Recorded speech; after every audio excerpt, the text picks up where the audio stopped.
décor. Ce mot est intéressant parce que son sens a énormément changé au fur et à mesure des évolutions du théâtre et de la mise en scène. Dans l'Antiquité, on ne créait pas de décor spécifique pour une pièce. Il y avait un mur derrière les actrices qui représentait systématiquement le mur du palais. Parce que toutes les tragédies se passaient devant un palais. Ensuite, à la Renaissance, c'était une toile peinte et pas grand chose de plus. Mais à partir du XVIIIe siècle, le décor prend de l'importance. On ne sépare plus l'action de son lieu. Et quand je dis lieu, je compte aussi le mobilier. C'était l'époque du vaudeville et des amants dans le placard. De là, on passe au naturalisme qui veut un décor plus vrai que nature. Et paf, le théâtre contemporain fait d'une scène vide un décor à part entière. Négation. Bon, quand tu vas au théâtre, tu acceptes de croire que ce que tu vois est vrai. C'est la suspension volontaire d'incrédulité qui crée l'illusion théâtrale. On en reparlera. Par contre, tu te précipites pas sur scène pour sauver un personnage qui meurt parce que au fond de toi, tu sais que ce que tu vois est faux et que ça n'impacte pas le monde extérieur. C'est la dénégation. En fait, c'est le fonctionnement psychique qui permet que le théâtre fonctionne. Tu acceptes ce qui se passe sur scène parce que c'est pas réel, mais tu es impliqué parce que tu acceptes aussi que ce que tu vois est vrai. J'ai redit la même chose pour que tu comprennes bien. En gros, c'est réel, mais c'est un faux réel. Et c'est sur cette subtilité qu'on fait du théâtre politique. Dénouement. Ça, vous connaissez au moins depuis la 6e. C'est la fin de l'action quand tout se résout. Selon Aristote, au théâtre, il faut un début, un milieu, une fin. Donc le dénouement est obligatoire. Sauf que, au XXe siècle, on a arrêté d'écouter Aristote et donc on a eu plein de pièces sans fin précise et claire, sans résolution. Voire même chez Brecht, des pièces où on nous demande de faire nous-mêmes la résolution dans le vrai monde. Sinon, il y a aussi les pièces de l'absurde où la fin est strictement identique au début, comme si ça allait jamais s'arrêter. Beckett et Ionesco le font. mais même avant ça, les pièces baroques De Shakespeare et Calderon, par exemple, mettaient ce qu'on pourrait appeler des cliffhangers à la fin.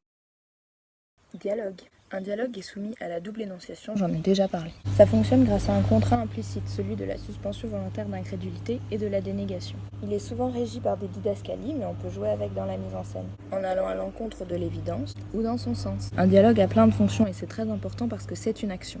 On a les récits et les verbes performatifs, mais pas que. Bien sûr, il a plusieurs formes qui évoluent. Le chœur antique avec un coryphée, c'est pas la même chose que les 200 personnages chez Shakespeare. Et le rythme aussi varie entre les tirades et les répliques alternantes. Didactique. Le théâtre, c'est toujours affirmé éclairant. Dans l'Antiquité grecque, c'était pour l'éducation des citoyens. Molière affirmait qu'il voulait guérir les mœurs par le rire. On faisait jouer du théâtre dans les écoles. Victor Hugo a clairement dit qu'il y avait de la morale dans ses pièces. Il y a plein d'autres exemples. Mais le théâtre didactique à proprement parler, c'est celui de Brecht. Le but, c'est pas de donner des leçons, Genre, ouh là là, le nazisme, c'est mal. mais d'éveiller les consciences, de faire réfléchir la spectatrice. En mode, regardez cette histoire, ça ressemble au nazisme, et ça finit mal, tiens donc. Le problème, c'est qu'à cause de la dénégation, ça marche pas trop parce qu'on sait que c'est pas vrai. Didascalie. C'est les trucs en italique et le nom des personnages avant chaque réplique. Ce sont les indications scéniques. Et on appelle aussi didascalie interne une indication qui n'est pas explicite mais présente dans la réplique. Ce qui est intéressant, c'est que ça mélange les indications fictionnelles Sur le lieu et le temps de l'action. et concrètes. Sur la mise en scène, les décors, le jeu. Une didascalie est un impératif. Mais ça n'empêche pas la metteuse en scène de ne pas la respecter. Si l'autoriste fait la mise en scène, a priori, il n'y a pas de didascalie. Mais quand la mise en scène a obtenu le statut d'art, les autoristes ont mis plein de didascalies parce qu'elles perdaient le contrôle de leurs pièces. On a même des pièces entièrement didascaliques. Distance, distanciation. C'est un mot que Brecht a inventé. C'est mal traduit, on devrait dire effet d'étrangification. Ça s'oppose à l'identification. Concrètement, ça veut dire qu'on prend de la distance avec le personnage qu'on joue ou à ce qu'on voit sur scène, on le rend étranger. Chez Brecht, c'est relié aux politiques. Il passait son temps à rappeler au public que ce qui était sur scène était un spectacle. Comme ça, au lieu de pleurer sur le malheur des personnages, on prend une attitude critique. Et on reproduit pas ce qui est sur scène dans la réalité. Et ça, on le fait par exemple en disant tout aux les didascalies, en mettant des écriteaux explicatifs, en jouant de manière objective.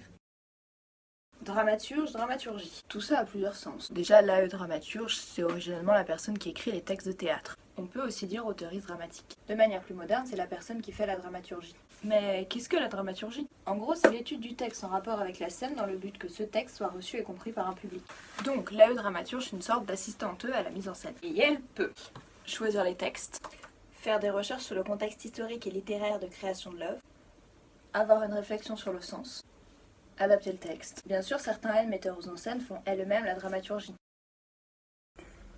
Drame. À la base, drame vient de drama en grec ancien qui désigne une action faite sur une scène de théâtre ou une pièce de théâtre. Donc la définition originelle est très large. Mais au XVIIIe siècle, un nouveau genre est apparu qui mélange un peu tragédie, comédie et en fait tous les genres. Et on s'est dit, tiens, appelons ça un drame et semons la confusion parmi les gens. C'était sûrement pas le but, mais c'est le résultat. Généralement, on précise l'époque du type de drame dont on parle avec un adjectif. Bourgeois, romantique, symboliste. Oui, parce que même avec une définition plus précise, c'est pas toujours la même chose.